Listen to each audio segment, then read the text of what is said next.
आप देख रहे हैं जय भारत टीवी। नैनीताल हाईकोर्ट को शिफ्ट करने को लेकर पहले कोर्ट ने एक आदेश दिया जब गौला में ज़मीन खोजी जा रही थी, लेकिन बीच में ये खबर आई कि गौला की उस ज़मीन को केंद्र सरकार से परमिशन नहीं मिली है। इसके बाद कहीं और ज़मीन ढूंढने में प्रशासन घूम रहा था। हल्द्वानी में भी कई इलाकों में ज़मीन देखी जा रही थी और ऐसा लग रहा था कि नैनीताल से हाईकोर्ट शिफ्ट हो ही जाएगा। हल्द्वानी के आसपास ज़मीन तय होनी बाकी है, लेकिन इस बीच नैनीताल हाईकोर्ट का एक और ओरल डिसीजन, एक तरह से एक टिप्पणी कोर्ट के सामने आ गई कि आप एक बेंच को ऋषिकेश शिफ्ट कर दीजिए। और उसके बाद हल्ला मचना शुरू हुआ। नैनीताल हाईकोर्ट बार एसोसिएशन तो सुप्रीम कोर्ट तक जाने की बात कह रहा है और ये तमाम चर्चाएं अब चलने लगी हैं कि क्या एक बेंच गढ़वाल की तरफ यानी ऋषिकेश हरिद्वार में आ सकती है, क्या वो कितनी ज़रूरी है। और इसके बाद चर्चा और ज़्यादा शुरू इसलिए हो गई कि पूर्व मुख्यमंत्री, पूर्व राज्यपाल भगत सिंह कोश्यारी ने एक पत्र लिखा है मुख्यमंत्री को और इस चिट्ठी में उन्होंने कई गंभीर सवाल खड़े किए हैं जो उत्तराखंड की भविष्य की राजनीति को लेकर भी लोग अब चर्चा करने लगे हैं। क्या भगत सिंह कोश्यारी किस ओर इशारा कर रहे हैं? बातचीत के लिए हमारे साथ गजेंद्र रावत है, वरिष्ठ पत्रकार। गजेंद्र जी, हाईकोर्ट का ये जो मसला आया है और जो ये कोश्यारी जी चिट्ठी लिख रहे हैं, ये क्या है, इसे क्या समझा जाए? कोश्यारी जी के पत्र के बहुत बड़े मायने हैं और वो उत्तराखंड की जो सरकार की जो शासनिक, प्रशासनिक और राजनीतिक जो क्षमता है उसको लेकर भी एक बड़ी तल्ख टिप्पणी आप इसको मान सकते हैं। और नैनीताल हाईकोर्ट ने कहा है कि चूंकि सरकार भी कह रही थी कि वहाँ जो है हाईकोर्ट चलाने लायक स्थिति है नहीं, वहाँ तकरीबन 7,000 जो है वकील हैं, उनके बैठने का ठीक इंतज़ाम नहीं है। बहुत मतलब चूँकि वो टूरिस्ट प्लेस है, बहुत बड़ा डिस्टर्बेंस है और इसलिए जो सरकार ने पिछली बार जो सुझाव दिया था कि गोला पार उसको करेंगे, वो गोला पार वाले डिसीजन के बाद जो पूरी सरकार है, उनके मंत्री, विधायक सबके बयान आए और सब ने इसमें लड्डू बांटे थे। उन्होंने कहा था अब तो गोला पार जो है शिफ्ट होने वाली है। अब विषय आया कि गोला पार के पेड़ कौन काटेगा। पेड़ काटने की जब परमिशन नहीं मिली तो वो मामला फिर वहाँ जो है रुक गया। और उसके बाद जो गंभीर बात जो कोर्ट ने कही है, उन्होंने कहा है कि हम पेड़ क्यों काटे, 10,000 पेड़ आप इंतज़ाम कीजिए। और जो दूसरा ऑप्शन आईडीपीएल को लेकर आया, आईडीपीएल को लेकर ऑप्शन इसलिए है कि आज भी जो नैनीताल हाईकोर्ट में मामले चल रहे हैं, उन मामलों में 75 से 90% तक जो ऐसे मामले हैं जहां या तो उत्तराखंड सरकार वादी है या प्रतिवादी है। मतलब अगर आप देहरादून में चीफ सेक्रेटरी को ढूंढने जा रहे हैं तो पता चला कि नैनीताल हाईकोर्ट ने उनको वहाँ बुला रखा है, वहाँ जा रखे हैं। यहाँ के जो डीएम है उनको वहाँ कॉल किया गया, पुलिस कप्तान को बुला दिया है, सचिव वहाँ, उप सचिव वहाँ, तहसीलदार वहाँ, पटवारी वहाँ, कानून गो वहाँ, नगर निगम का प्रशासक वहाँ, तमाम जो लोग अगर आप उनको ढूंढ रहे तो नहीं मिल रहे हैं। उनको बताया जा रहा है कि वहाँ तारीख पे जा रखे हैं और तारीख वहाँ एक दिन में तो होती नहीं है। अगर आपको देहरादून से नैनीताल जाना है तो 10 घंटे आपको लगेंगे, फिर आपको वहाँ स्टे करना पड़ेगा। तो इस सारे कार्यवाही में उत्तराखंड सरकार का जो यहाँ टैक्स पेयर का करोड़ों रुपए वो जाया होता है, समय भी जाया होता है। यहाँ जो आम जनमानस जो राजधानी क्षेत्र में जो उनको ढूंढने आ रहे हैं सरकार को, ये उन अधिकारियों को ढूंढने आ रहे हैं, वो उनको मिलते नहीं है। इसलिए ये विषय निकल कर आया कि अगर ये आईडीपीएल जो खाली जगह पड़ी हुई है वहाँ अगर हम एक सेक्शन खोल देते हैं तो शायद कुछ राहत मिले। और वो व्यावहारिक बात भी थी। उस व्यावहारिकता के पीछे यही था कि उत्तराखंड सरकार का जो समय जाया हो रहा है और जो लोग उन्हें ढूंढने आ रहे हैं, और चूंकि यहाँ पर यह भी है कि आईडीपीएल में आपको एक भी पेड़ नहीं काटना है, आपको वहाँ कुछ शिफ्ट नहीं करना, सारा कुछ सरकार के पास है। तो एक ऐसी व्यवस्था है जहाँ आपके पास सब कुछ है। मतलब आप देहरादून से 20 मिनट के अंदर आप वहाँ पहुँच जाते हैं। और जो अधिकांश चूँकि मामले सरकार से जुड़े हुए हैं, मतलब अगर 100 मामले कोर्ट में चल रहे हैं तो उसमें से 75 से लेकर 90% मामले सरकार से जुड़े हुए हैं। तो सरकार वहाँ बार बार इन्वॉल्व हो रही है। इसलिए ये जो आईडीपीएल वाला ऑप्शन था, इस पर चर्चा हुई। और जो भगत सिंह कोश्यारी की चिट्ठी का आपने जो हवाला दिया है, वो चिट्ठी अपने आप में गंभीर है।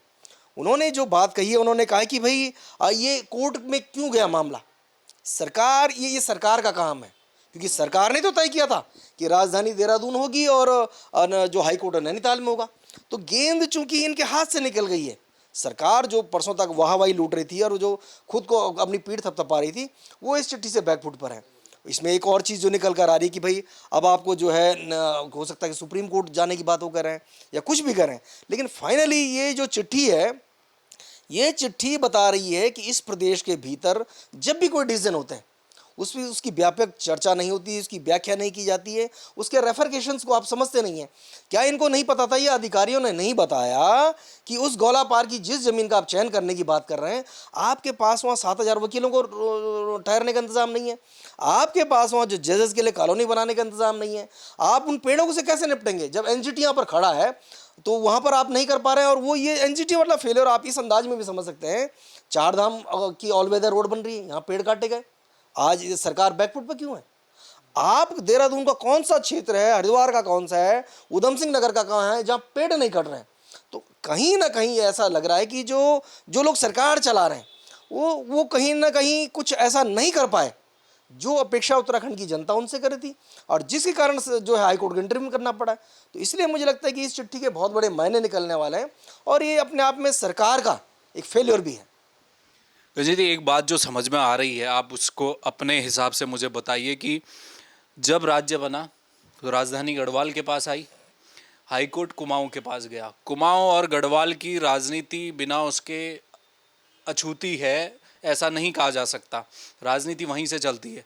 अगर एक बेंच भी हरिद्वार और ऋषिकेश आ गई तो वहाँ के लोगों को ऐसा लगता है कि पूरा जो लोड है वो इन 3 जिलों का है, जैसा आपने बताया, तो सब कुछ यहीं रह जाएगा, उसी एक बेंच के इर्द गिर्द सब घूमेगा, वहाँ फिर खाली हो जाएगा। तो क्या ये गढ़वाल की तरफ जब मुख्यमंत्री ने थोड़ा हल्का हाथ रखा कि एक बेंच ला सकते हैं, तो कुमाऊं के नेता माने जाते हैं कोश्यारी जी, तो उन्होंने पत्र लिख दिया, तो आपको समझ, क्या इसको हम ऐसे समझें कि ये कुमाऊं की तरफ कुछ खो न जाए इसलिए कोश्यारी जी को पत्र लिखना पड़ा? उत्तराखंड की जो राजनीति है, और खासकर भाजपा की राजनीति, उसके जो नाड़ी वैद्य हैं भगत सिंह कोश्यारी हैं। भगत सिंह कोश्यारी वो व्यक्ति हैं जिनके मुख्यमंत्री रहते हुए उनके जनसंपर्क अधिकारी पुष्कर सिंह धामी हुआ करते थे। आज धामी इस प्रदेश के सीएम है। भगत सिंह कोश्यारी जानते हैं कब किसको कहाँ पहुँचाना है, कब किसको कहाँ से वापस लाना है।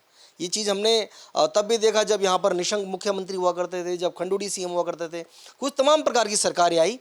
ये जो सवाल है गढ़वाल और कुमाऊं का, ये आज का भी नहीं है।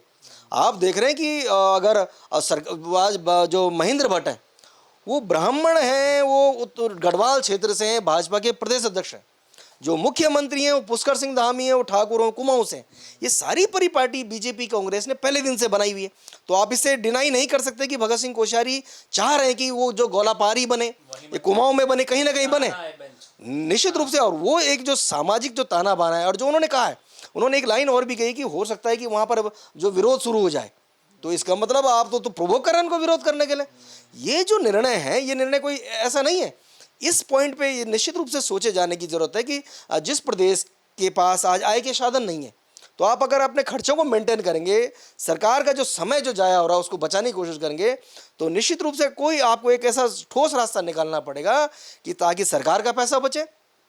ये अधिकारी कर्मचारी जो सरकार उस हाई कोर्ट में वादी और प्रतिवादी के रूप में हर दिन खड़ी है, जिसपे इतना टीए खर्चा हो रहा है, गाड़ी का आने जाने का खर्चा हो रहा है, जिलाधिकारी यहाँ नहीं मिले, बड़े छोटे अधिकारी सारे वहाँ तारीखों पे जा रखे हैं। तो निश्चित रूप से वो वाला जो पॉइंट है, आप इसको गढ़वाल कुमाऊं के जो पॉलिटिक्स है उससे इतर अगर आज इतने वर्षों बाद भी नहीं सोच पाएंगे, तो ऐसा लगता है कि आप उसी कुएं में जाके फंसे हुए हैं, और कहीं ना कहीं तो शुरुआत करनी पड़ेगी। अगर आज आप शुरुआत नहीं करेंगे तो कल के दिन और बेहतर स्थिति में कैसे स्टेट को ले जाएंगे। तो निश्चित रूप से ये गढ़वाल कुमाऊं की राजनीति से इतर इस बात को सोचे जाने की ज़रूरत है कि जब आपने सचिवालय देहरादून में बना दिया, दूसरा सचिवालय बना रहे हैं, एक विधानसभा भवन बना, दूसरा बना रहे हैं, मुख्यमंत्री निवास, मंत्रियों के निवास, विधायकों के राजभवन, अधिकारियों के, सचिवालयों के, कर्मचारियों के, सब कुछ आपने यहाँ बना दिए। तो फिर आप यहाँ से 100-150 किलोमीटर अगर वहाँ पर जो न्याय हाईकोर्ट जो है उसके कारण जो व्यवस्था, तो उस व्यवस्था को किसी न किसी को सुधारना पड़ेगा। और जब आपके पास यहाँ ज़मीन पड़ी हुई है और वो खाली ज़मीन है, तो आप उस ऑप्शन पे क्यों नहीं जाएंगे, और जाना भी चाहिए। मेरा आखिरी सवाल है, थोड़ा पॉलिटिकल है, क्योंकि कोश्यारी जी ने पहली दफ़ा हमने ये देखा जब से सीएम बने हैं धामी, आपने कहा भी ओएसडी रहे हैं, उनके शिष्य माने जाते हैं। 4 जून को नतीजे भी आ रहे हैं, बहुत तरह की चर्चाएं चल रही हैं, बीजेपी संगठन सत्ता में, कई चेहरे बदलेंगे, बहुत कुछ हो सकता है 4 जून के बाद। तो उससे पहले ये जो पत्र गया है और जिस तरह से सोशल मीडिया में वायरल हो रहा है, आप और हम भी चर्चा कर रहे हैं, इसके क्या मायने? भगत सिंह कोश्यारी वो व्यक्ति हैं जिन्होंने राज्यसभा से एक बार इस्तीफा दे दिया था, और वो भी कब, जब यहाँ से मतलब उत्तराखंड के जो बीजेपी चलाने वाले लोग थे, उनको लगा कि भगत सिंह कोश्यारी का यहाँ रहना ठीक नहीं है। ये खंडूड़ी और जो निशंक जो रिजीम था उस दौर की बात है, और एक मेकअप करने के लिए उनको भेजा गया कि ताकि यहाँ शांति बनी रहे और भाजपा की आपसी सिर्फ फुटबॉल खत्म हो जाए। तो भगत सिंह कोश्यारी ने कहा कि भाई आपको तो खंडूड़ी को हटाना पड़ेगा, और अगर आप नहीं हटाते हैं तो मैं मानने वाला नहीं हूँ। जब नहीं माने तो उन्होंने राज्यसभा से इस्तीफा दे दिया। बाद में किसी तरह उनको मनाया गया, लेकिन वो माने उस शर्त पे कि आपको खंडूड़ी को हटाना पड़ा। वो बड़ी बात है। तो भगत सिंह कोश्यारी जो जिस दिन राजभवन से इस्तीफा देकर आए थे, तो उन्होंने क्या बयान दिया था? उन्होंने कहा था अब मैं रिटायरमेंट की ओर जा रहा हूँ और अब मेरा जो समय है वो किताब पढ़ने में जाएगा, अब मैं आराम करना चाहता हूँ। और मैंने उस दिन भी कहा था, बहुत सारे टीवी डिबेट्स में जो हमारे लोग मित्र चर्चा करते हैं, मैंने कहा था कि आज के बाद देखना आप कि भगत सिंह कोश्यारी वही काम शुरू करने वाले हैं जिस काम के लिए वो जाने जाते हैं। क्योंकि उनको आज तक हमने कभी घर बैठे हुए नहीं देखा। वो राजभवन से बाहर निकले तो एक दिन भी देहरादून में ऐसा नहीं हुआ कि कभी उनको लोगों ने 24 घंटे देहरादून के अंदर देखा होगा। वो देहरादून में के अंदर होके भी देहरादून में नहीं होते हैं। एक दिन के अंदर 10 से 12 जगह उनका जाना। और वो ऐसे व्यक्ति हैं कि जिन्होंने इस प्रदेश के अंदर भारतीय जनता पार्टी की जड़ों को सींचने का काम किया। उन्होंने ऐसे जो लोग आज विधायक बने हुए हैं, वो जो गलियों में घूमते थे, छोटे मोटे नेता हुआ करते थे, उन्होंने उनको इस लायक बनाया कि विधायक बन जाएं, मंत्री बनाया। पन्ना प्रमुखों को जिन्होंने विधायक से लेके मंत्री, मुख्यमंत्री तक बनाने का काम किया।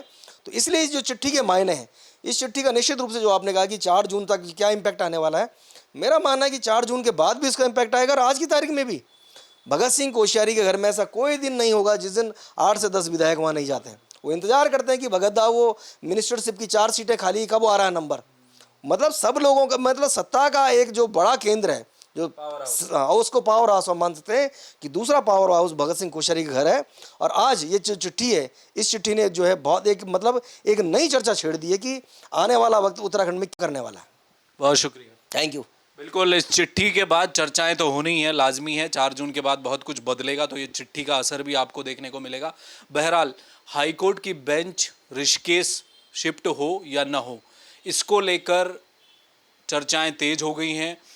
गौला की जो ज़मीन है या आसपास जो ज़मीन अभी प्रशासन ने देखी है, वो क्या फाइनल हो पाएगी, इसमें इस पूरे प्रकरण में इस चिट्ठी के बाद मुख्यमंत्री क्या निर्णय लेंगे, उस पर भी सबकी नज़र रहेंगी। बहरहाल तकाजा तो यही कहता है कि जिस पर्यटन स्थल पर आप पब्लिक को, टूरिस्ट को लेकर आते हैं, उनको सही सुविधा मिले, इसके लिए हाईकोर्ट का गौला शिफ्ट होना बहुत ज़रूरी था। इसके लिए सारे लोग मान चुके थे, कोर्ट भी इसके लिए रजामंद थी। लेकिन ज़मीन का मसला आकर फंसा है, तो ये कहीं ना कहीं राज्य सरकार के स्तर पर बड़ी कमी पाई गई है। कैमरामैन मयूर उपाध्याय के साथ हेमंत, जय भारत टीवी।